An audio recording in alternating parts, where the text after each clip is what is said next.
పంచాయతీ ఎన్నికల తొలి విడతలో నామినేషన్లు పోటెత్తాయి. మొదటి విడతలో 31 జిల్లాల్లో 1,07,930 నామినేషన్లు దాఖలయ్యాయి.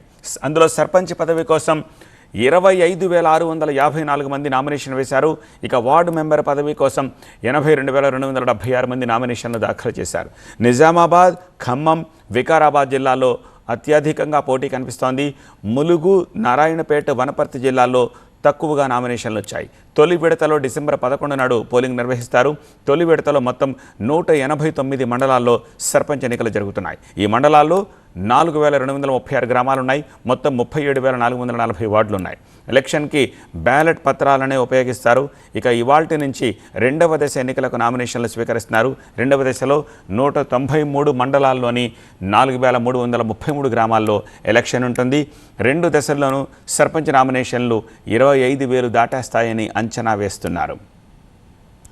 11, 14, 17 ఈ 3 తేదీల్లోనూ కలిపి మొత్తం 1,66,55,186 మందికి ఓటు వేసే హక్కు ఉంటుంది.